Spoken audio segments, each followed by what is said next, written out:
All right, hello. My name is Israel Lewis. Today I'm back with another interview with a dear friend of my mother's. I really appreciate her time and her coming out. Her name is Miss Pastor Cheryl, and she's just going to be giving me a little bit of insight on her high school experience, her college experience, and giving me a few words of wisdom for the coming years of my life and the life of seniors like myself. And so thank you for your time, Pastor Cheryl. Oh, you're more than welcome. All right, so let's get right into it. As you know, just an introductory question. Just give me a brief overview of how you were in high school and just your your story, your high school story. Oh, my goodness. My high school story, that was a long time ago. But I attended Southwest High School in Macon, Georgia. I graduated in the year of 77. But for the most part, I'll say between the 8th grade and the 12th grade, I was I was quiet, read a lot of books. I was a bookworm. And most of all, I was an athlete. I was raised with 5 boys, so quite naturally, me being the only girl, I would be athletic. So I played on the basketball team. I ran track. I was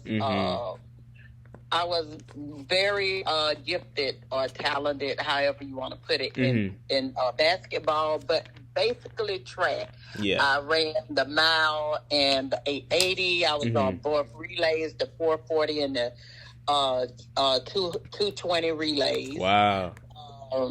I anchored third leg on both relay races. Wow. I long jump, which was my specialty.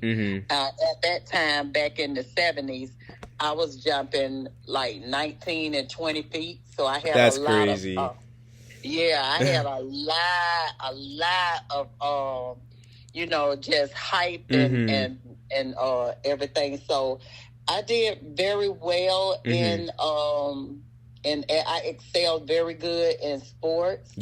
But one of the things that I would share with you is that, when you get 16, 17, 18, you kind of start thinking you're grown and, and I'm going to do things on my own and I know better because I was good. I ran in the Amateur Athletic Association, the AAU competition every summer, excelled in that.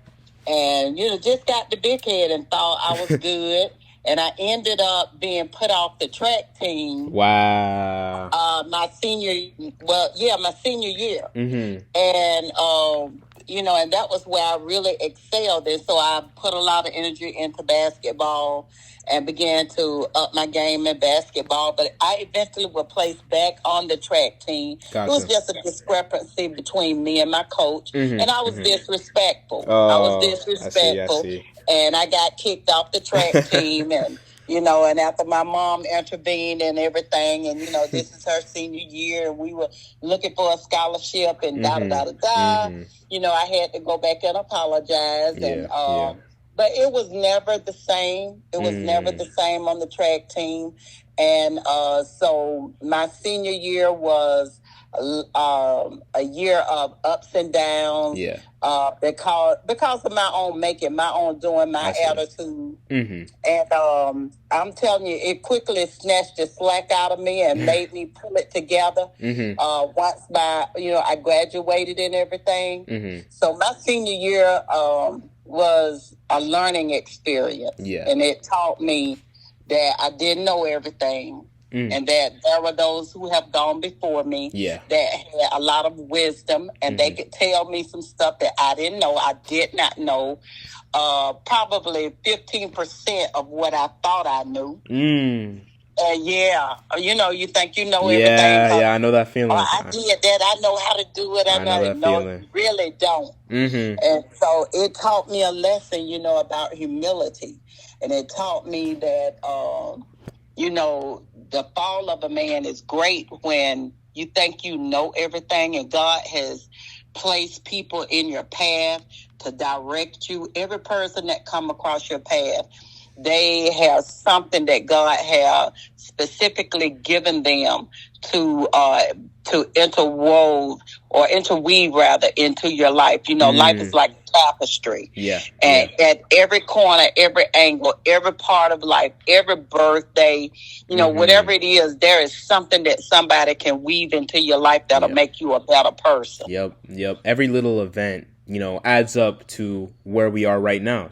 Every single little thing, puts you right where you are right now. And that's kind of hard to think about because, why did that one time when I, got pepperoni on my pizza instead of just cheese, amount to the moment right now. But, every little thing, counts. And I feel like that's a huge thing for, high school students to think about because, even maybe just saying some little comment to the track coach or whatever it may have been, that seems like a little thing, but that ended up really affecting your senior year. So I think it's important for the younger generation like myself to focus on the little things and give intent to the little things, give good, attention to the little things, because it's those little things that lead to, the bigger choices in your life. If you slack off of the little things, then you're going to be in a point where, I never even got the chance to make a big decision that could turn this around because I gave up on the little things all the way before that, So Absolutely. I think that's a super important point for seniors like myself to take into account. Absolutely. My blatant disrespect to Coach Proctor cost me a scholarship. So I ended up transitioning into my college years. Wow. Having to pay for that first semester. Wow. See? And then and even with that, I was at the wrong school. Wow. I wanted to go to TSU, Tennessee State University, where Wilma Rudolph went because I just admired her so, with track and field. She was an Olympian, and Tennessee State was known for turning out Olympians. So I wanted to go there so that I could become an Olympian. I knew I had the goods. I knew that, God had graced me for it, but my attitude messed me up. My attitude was, but I eventually ended up at Tennessee, the Volunteers, and wrong school. I hurried up and got up out of there and ended up at TSU, and when back in January of 1978. So, I transferred and went there. I finally made it to the school of my choice. And, was on the track team, tried out for the track team and everything. And I guess because I thought I knew a lot, still did not learn from my past mistakes in high school. Still did not learn because now I'm in college. Everybody's on their own. You get to make your own decisions. And this, that, and the other. And so I go to TSU, try out for the track team, running on the track team, and then we were already told there were curfews and rules. You couldn't do this. You couldn't go there. You couldn't do this. Everybody had to be in the dorm at a certain time, this, that, and the other. And you couldn't participate in other sports because Coach Temple didn't want anybody getting hurt. Well, one day, we were coming through the gym and I'm watching the girls play basketball. I'm like, man, they so lazy. Look at that big old tall girl. I know. Then look at that Amazon. She got to be at least 6'5", and this girl can't even jump. And and she was like, "Well, you think you can out jump me?" I said, "I know I can out jump you." Got on the hardwood and started playing basketball with him. And Coach Temple walked up in there and blew his whistle, and I was like, "Oh my God, I done messed up again." And so he was like, you know what you got to do, 50 heels, and because of your disobedience. I'm like, I ain't running no 50 heels. Man, I'll be out there to 10 o'clock tonight. He was like, run them or turn in your stuff. I said, where you want my stuff? Wow. Turned it in. But I tell you what, God will sometimes have so much grace and mercy on us. Indeed, He'll flip stuff. Indeed, He does. And I'm telling you, that same week, the coach was watching me, and she walked up to me. She said, "I need you on my team. Can you come play for me?" And I said, "Of course." Yeah. And so I the thought basketball I got coach? kicked off the basketball coach. Wow. I said, I done got kicked off the track team, so I might as well come on. Yep. So I ended up playing all 4 years on the Women Tigers basketball team at TSU. Wow. Full ride scholarship. Wow. And what the devil meant for my harm, God turned it to my good. I ended up playing overseas in Caracas, Venezuela, pro women's basketball. Oh my gosh. Yeah, but I learned. I learned that after that one incident, shut your mouth. You don't know everything. Yep. And yep. That is crazy. I like that story because, a lot of the time, the flaws and not like the little imperfections that we have in high school can really transfer over into our college years if we don't, nick them in the butt like quickly in the high school years. So, maybe that that active, that active mouth, really allowed you, of course it opened up different opportunities, but it also took away some. But I love how you made made the best of that situation, though. There's a lot of, and you know what I found out? I found out that the thing that God is going to use you the most is the thing that normally gets you in trouble. Yep. I got in trouble with my mouth, but what am I doing now? I'm a sports person for the kingdom of God. Yeah, and it's the ways that we least expect it. It's the ways that we least expect it that will be the biggest ways that we can affect people, later. That's really interesting because so many people, might see shyness as a thing, or maybe it was anger, attitude in your situation, or whatever else it could be, and they see these traits in themselves and they reject it, they try and hide it away, whatever it may be. But those traits within you can be used, and they can be used for something greater. And it's all about funneling that energy and that trait into something that can develop you and the people around you. So I love how you turned that story for the best. I love how you took, something that had caused disadvantages in your life earlier and made it into something that's going to build people up. Absolutely. I love that. And that, on that same topic of kind of looking back in time, and looking back at the things that, made you, as you've gotten older, what are some of the things that you appreciate now that you didn't appreciate while you were going through them? The wisdom of older people, because they have lived a lot longer. They've seen some things, they've done some things, and they can really steer us and navigate us through troubled water if we allow them to. Yeah. And I just thank God that even with the things that I've gone through or went through, I saw the error of my ways, and I was able to take accountability. I was able to be responsible for what I did, and own up to what I did. Because only when you can own up to what you do and what you say, that's what makes you a better person. And it matures you. It grinds something in you that causes you to be, more accountable. And, you learn to be soft-hearted. You learn to watch what you say, be careful what you say so that you can get it right the first time. No one likes to keep coming back apologizing. Yeah. That can be definitely difficult, that admission. But I like what you said there a lot. It's all about turning it around. It's not how you start, it's how you finish. It's how you finish. I know that's a big track thing. I'm a track athlete myself. And on that, you are very, very bold for the 880. That is super crazy to me. I hate the 800 so much. Like, it's just, I run it a lot, but I hate the 800. That's off topic though. So let me get back. But I love that you said how the way you put, turning things around for the good of it.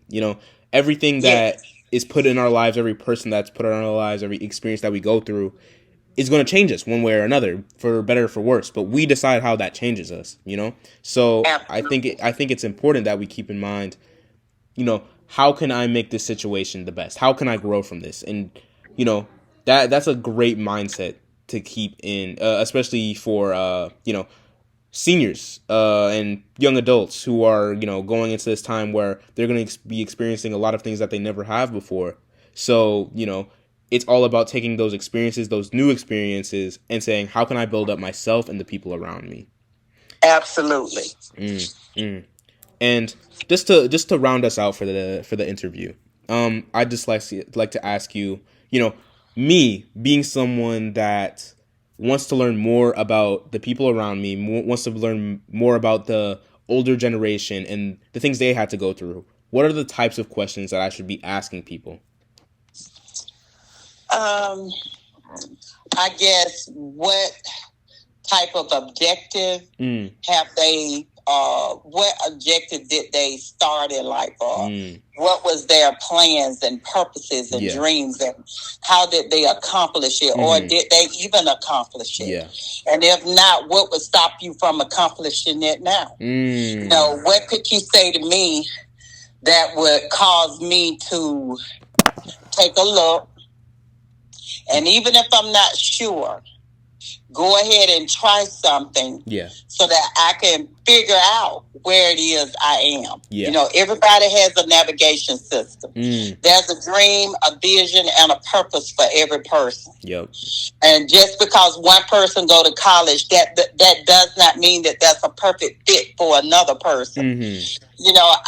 I'm gonna tell you a quick little story. My kids, they all went to college. Yeah. And I had a girlfriend. She wanted her son to go to college. Mm-hmm. Well, she kind of knew her son was a little bit on the autism spectrum side, but he could still navigate. He still could handle life issues pretty decent. Yeah. But it's just that the classwork probably would get it. Mm-hmm. And so she was fussing at him one day about, I want you to go to school and I want you to be like, like Jeremy and blah, blah, blah, blah, blah, blah, blah. And all of a sudden I stopped her and I said, let me say this to you. I don't mean to get in your business. I said, but your son can cook. He's an excellent chef. He hasn't even had any culinary skill, but the boy can throw down. We always want him to cook for us. Why are you trying to send him to college when he should be going to culinary school? And so those are the types of things that we have to look out for when it comes to young adults, younger people. Everybody is not cut out for the same thing. Yeah.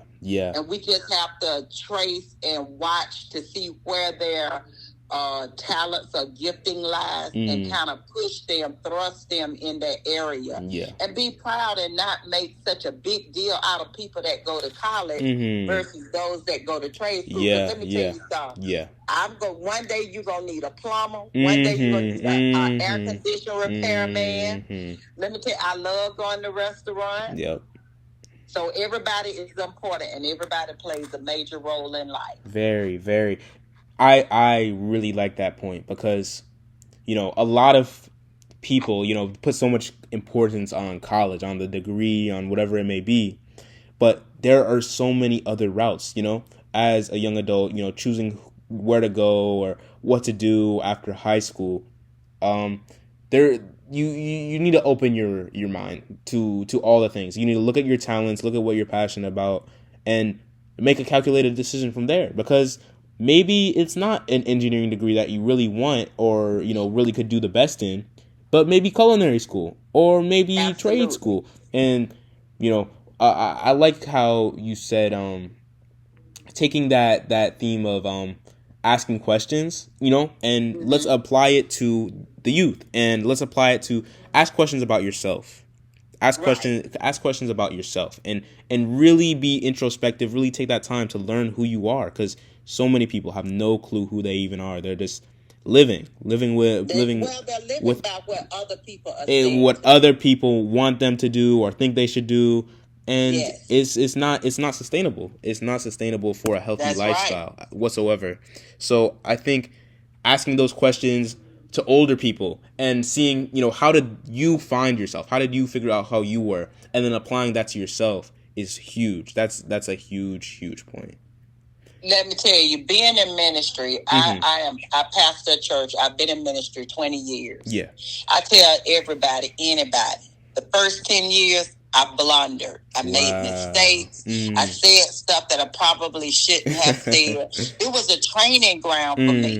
Now, my 15th year, the 10th through the 15th, I began to see things out of the eyes of God. I mean, I saw it the first 10 years, but I didn't know how to handle it. Wow. I didn't know how to handle it, but I was in training. And so now, coming off of my 15th year, and in October would be my 21st year. Wow. I mean, I am such, and I'm not bragging on myself, I am such a loving pastor. I mean, I go beyond the walls of helping my people. I love outreach. I do, the women's shelter and the school, backpacks to school. And we got an organization we have called Free Wigs for Kids, for those kids who have cancer. We have St. Jude and, just those things are my passion. I just don't want to see anybody hurt. And if there's any type of way I can give a little hope, a little ray of sunshine, I'm all in. I love that. That's wonderful. That's really wonderful. And thank you again for your time. I really appreciate it. You're so welcome. I really appreciate your story, and I this gave me some insight. This really did. It just seeing the turnaround, seeing how things, the poeticness. I'm not sure if that's a word or the term, but it's really poetic how, you took the thing that used to hinder you and you made it into something that has been the benefit of so many people. I love that. Absolutely. But again, Pastor Cheryl, thank you for your time. Thank you for reaching out. Thank you so much. I just appreciate you. And I think a lot of people are going to be able to benefit from this talk. Oh, wow. I hope they do. I hope they do as well. All right. Hello.